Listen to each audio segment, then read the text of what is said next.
Assalamu алейкум, касиеттүү Кыргызстандын эли. Бүгүн дагы сиздерге кайрылууга мажбур болуп жаткан жагдайлар бар. Канча күндөн бери Кыргызстанда тынчтык жок, айрыкча биздин Бишкек шаарыбызда. Көрүп атасыздар, бийлик талашуубу, кабинет талашуубу, стол талашуу дейбизби, кызмат талашуу дейбизби, чегине жетип баратат. Ар бир тарап өзүнү туурамын деп кыйкырып аткандар болуп атат. Кандайдыр бир фейктер пайда болуп, бүтүн Кыргызстанды жеке Адахан Малумаровду бул тарапта экен, ал тарапта экен деген маалыматтарды байма-бай таратышып аткан азаматтар чыгып атат. Менин оозумдан сөз чыкмайынча, мен пикиримди билдирмейинче, касиеттүү Кыргызстандын калкы эч бир тарабына ишенбеңиздер. Бүтүн Кыргызстан саясий партиясы эч бир тарабын колдобойт, эч бир тарабына кошулбайт дагы. Себеп биз координациялык кеңеш түзгөндө айтканбыз, бардыгы кыймыл аракеттер мыйзамдын талаасында, конституциянын талаасында болсун деп. Биздин талабыбыз ошол бойдон кыйшайыпсыз калууда. Ошол координациялык кеңешке кирген кээ бир саясий партиялар дагы жеке кандайдыр бир өздөрүнүн саясатын жүргүзүп баштагандыктан мен сиздерге ачык айтып коеюн. Бүтүн Кыргызстан саясий партиясы эч кандай митингдерди уюштурууга, же элди көтөрүүгө, элди чыгарууга, же кайсы бир тарапка альтернативалык жүрүштөрдү жасоого чакырган эмес, чакырбайт дагы. Бүтүн Кыргызстан саясий партиясынын позициясы так, ачык, ал белгилүү. Бул мамлекеттин бүтүндүгү, элибиздин тынчтыгы жана достко күлкү, душманга таба болбогон бир мамлекетти куруу. Ар кимис ар тараптан митингдерди уюштурабыз, демонстрацияга чыгабыз деп. Дагы бир жолу айтабыз. Биримдикке чакырабыз биз. Биз ынтымакка чакырабыз. Азыркы күчүндө турган жогорку кеңеш бирөөгө жагат, бирөөгө жакпайт.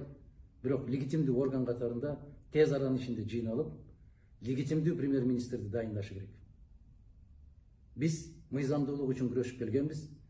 Бирөөлөргө жаман көрүнсөк дагы пикирибизди так, ачык гана билдиребиз. Мыйзамдуу гана шайланууну таанышыбыз керек. Биз тааныганыбыз бир тең, биздин өнөктөштөр, чет өлкөлөр дагы таанышы керек. Мыйзамсыз кандайдыр бир күчтөр менен келип, бийликке олтуруп алам деген инсандардын жаңылыштыгын биз соңку тарыхтарда көп жолу көрдүк. Дагы бир жолу баса белгилеп айтам. Бүтүн Кыргызстан саясий партиясы бийлик талашууда, кабинет талашууда, кызмат талашууда эч бир тарабында эмес. Биз андай жолдон алыспыз. Буюрса жараткан маңдайга жазган болсо, калың калктын, касиеттүү элибиздин колдоосуна ээ болуп келген, мыйзамдуу, нукура элдин ишеними менен келген гана бийлик орду боюнча бизде тынчтык болбойт деп терең ишенебиз. Тескерисинче тезирээк расмий бийликти дайындап, шайлоого даярдануу керек. Кечээ кайрылдым, айттым, кылычын алып кыш келатат. Кырдаал, өтө курч, заман оор болуп кетет. Мына ушул нерселердин баарын жүгүн алуубуз керек. Биз бийлик талашуу үчүн келген жокпуз. Биз бийликти бирөөсүн кетирип экинчисин коюу үчүн келген жокпуз. Биз Кыргызстанда мыйзамдуулукту, адилеттүүлүктү, карапайым калкка көңүл бурган элдик бийлик болсун деген талапты койгонбуз. Жанагы аянтка чыкканда бир талап коюлган. Эмне деген? Мыйзамсыз өткөн шайлоолордун жыйынтыгын тааныбайбыз деп. Ага жетиштик. Борбордук шайлоо комиссиясы жыйынтыктарын жокко чыгарды. Эмнеге момунда будуң чаң болуп, чаң тополоң чыгып кетти? Эмне кереги бар деп ушундай нерселердин? Бул түшүнүксүз. Ошондуктан сиздер так даана билип коюшуңуздар керек. Биздин позициябыз калыстык, ыймандуулук, мыйзамдуулук, конституциянын талаасында. Ар кандай күчтөргө кайрылам мен. Кызуугандуулукка алдырбаңыздар, келиңиздер, олтуралы, жогорку кеңештин жыйынын баштайлы, өкмөттү кураңыздар, кимиңиздер барабыз десеңиздер, ачык шайлоодон өтүңүздөр дагы, жогорку кеңеш кимди колдоп берген болсо, ошонуңар келип өкмөткө отургула. Ишти башташыбыз керек, тынчтыкты калыбына келтиришибиз керек, элибиздин амандыгын, жерибиздин бүтүндүгүн ойлошубуз керек.